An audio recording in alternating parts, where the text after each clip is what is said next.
All right, so you just saw the Home Minister there brief the House, the upper house, Rajya Sabha, about the measures that have been taken by the government. Home Minister Amit Shah said that the state government was alerted beforehand. NDRF teams were deployed, anticipating that there could be a situation where people might need rescue and relief. After the Home Minister, MOS Home Nityanand Rai also briefed the House about the multiple measures taken by the centre in terms of help that was provided to the state of Kerala, in terms of deployment that was sent of the NDRF to the state of Kerala, and in terms of the warning that was given, the alert that was issued to the state government. So 9 NDRF teams sent on the 23rd of July itself. NDRF was sent anticipating that there could be landslides. The Home Minister there also saying had people been moved from the area, the casualty would have been much less. Today we are looking at over 150 people who have lost their life in the back-to-back landslides that hit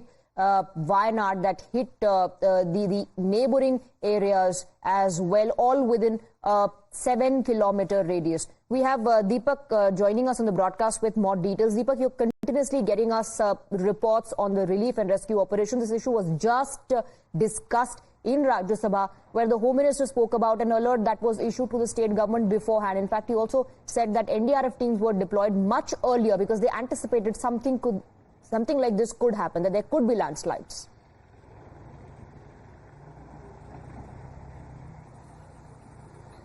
Yes, whenever such warnings are issued, the biggest issue was to evacuate people, especially because some of them are living in their homes. The question is to where can be living for decades in the same area. Deepak, yes. there is a network connectivity issue. We'll come back to you. Let me meanwhile go across to Mohit Bhatt. Mohit, Home Minister just spoke in Rajya Sabha about the multiple measures taken, about the alert that was sounded, about the deployment of the NDRF, anticipating landslides. Well, yes, in fact, Swati, you see, Home Minister was speaking on the Wayanad incident, clearly stated that we stand with the people of Kerala and with the government of Kerala. This is not the time for blame game. On 23rd of July, that is 7 days prior to this unfortunate landslide which has killed hundreds of people, warning was given about the landslide in Wayanad, Kerala, but government did not take any action. This is what the Home Minister has said. Now, he also stated that the agencies had alerted state government prior to this. We have also created an early warning site after 2014. If they, that is the Kerala government, would have shifted then and there, these amount of casualties would not have taken place. Now, he also stated that state government doesn't need any rules and regulations from the central government. They can have own their guidelines. Now, he also went on to say that how exactly the questions are being raised about the early warning system of the government. The government has spent 2,000 crores after 2014 for the early warning system. So, Home Minister has given point by point rebuttal to, there was a certain section of politicians who was raising questions that center did not have a proper early warning system. They did not inform the state authorities about this, but HM made it clear that NDRF was sent prior to this incident because they were anticipating landslides and they were informed about it, but unfortunately, the state government did not act on time. If they would have acted on time, this kind of loss of life would have been prevented. This, in fact, was a response to everybody who said that the early warning system had failed in Wayanad, but the Home Minister there saying that the state was alerted beforehand. We have a ground report, in fact, coming in. Deepak has filed this report. Take a look. Here in Mundukai village, while of course people are working on the ground, the rescue teams, now the army chopper as well has just been brought in here. You can see visuals of the chopper that will be landing very close to this area where they'll of course try to airlift some of the people because access here of course is very limited. Yesterday we saw about 50 people being rescued, and now the military chopper of course is going to scan the area. They'll look at where the best possible place to land is, and after which of course they will try and rescue as many people. Here visuals on the ground of course show personnel working tirelessly using cutters, ropes to manually of course try and cut their way into the debris so that they can rescue the people who are still trapped in their homes. This is an area of course that saw maximum damage because of the landslide, and you can see hundreds of teams from the army, the NDRF, the SDRF, there is a fire personnel, there are locals, all of them tirelessly working. The effort here is just for one reason, to save as many lives as possible, because it's a race against time. People people being trapped in this debris for longer hours will only mean that their chances of survival goes down. That's the reason, be it the chopper, be it the army personnel, the fire force, all of them working against time right now.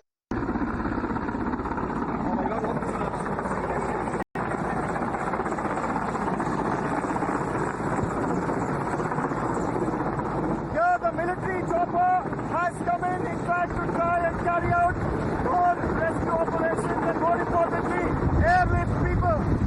And personnel there, of course, looking at, the area, trying to take stock of the situation.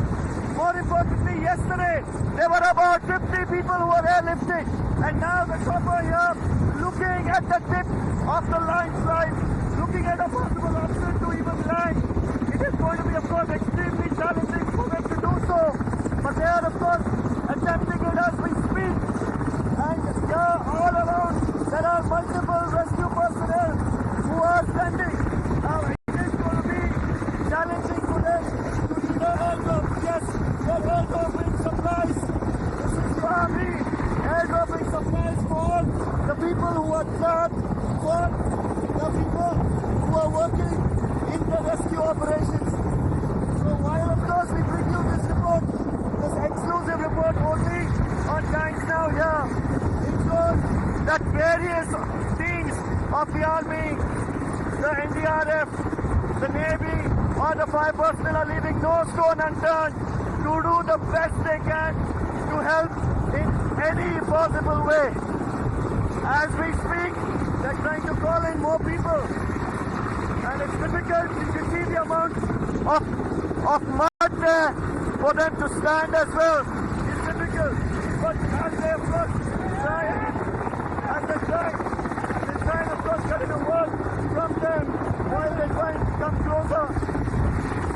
They're trying to get in a word from the officers who are coming in closer, but it is difficult because let me show you behind for the people to come into this place. It's so difficult. You can see them struggling to walk. It's a challenging one. But the army, of course, is built for this. Is built to do what the common man can't, to do the best they can.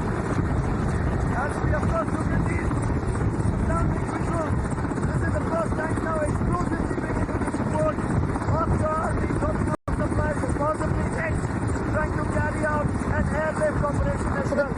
Choppers there reaching the area that have been cut after roads were washed away, after connectivity was cut due to the landslides. So help is reaching people in those remote areas. Now the army, of course, has been deployed. A command center has also been set up. A crucial component to the rescue operation is the implementation of a temporary bridge to allow heavy equipment into the area. It's difficult work amid testing conditions. Here's a ground report.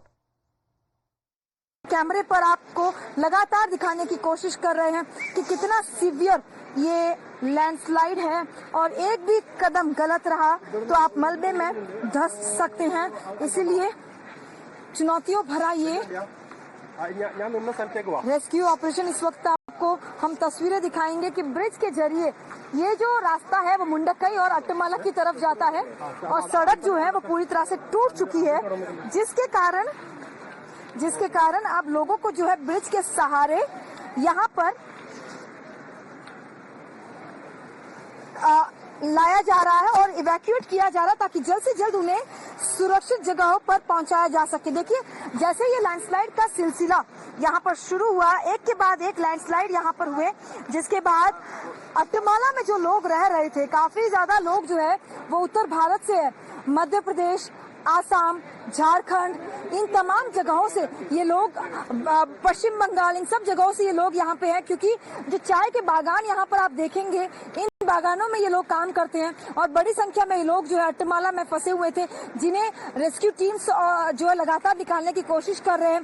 लोग वहां से अपने तमाम सामान को लेकर निकल रहे हैं और ये तस्वीर आप देखिए, कैसे घायलों को जो स्ट्रेचर के सहारे ये टेम्पररी पुल बनाया गया है, इस पुल के जरिए घायलों को लाया जा रहा है। बहुत ही दुखद तस्वीरें हैं ये जो आप तक पहुंच रही है तस्वीरें कि 150 से भी ज्यादा लोग जो है इसमें मारे गए हैं और अभी भी जो है ये आप आपको हम बताएंगे, अपने कैमरा पर्सन को कहेंगे कि आपको ये तस्वीरें हम लगातार दिखाएंगे कि किस तरह से ये चुनौतीपूर्ण भरा ये रेस्क्यू ऑपरेशन इस वक्त चल रहा है। So the ground reports tell you how challenging it is for the rescue operation to take place, for the officials, for the personnel on ground who are tirelessly carrying out the rescue operation. Here through animation, let us decode what really happened, how this devastation caused loss of over 170 lives. Now, this is how it happened. This is the area, mountain formation, which also, apparently serves as a way for the streams to flow down. This area was hit by the cloudburst, and then the rivers that were flowing, the streams that were flowing from here carried with them all the mud, the silt and big boulders. On their way were several villages that were impacted. This is how the rivers and the streams took path along with the mud and boulder and silt, came downstream and impacted the areas. One of them was Mundakai that we saw earlier. This is Churalmal area. Then you have Attamal as well and Nulapura. All the areas that we are talking about here within the 7-kilometer radius. This is Velari Mala, another village on that particular route that was impacted due to the landslide. And it happened at first landslide at around 2 in the night, and then the second one 2 hours later at 4:10 in the morning. People were asleep. They were buried along with their homes in the mud, in the silt when the landslides took place. A quick break with that. Lot more is lined up on the other side.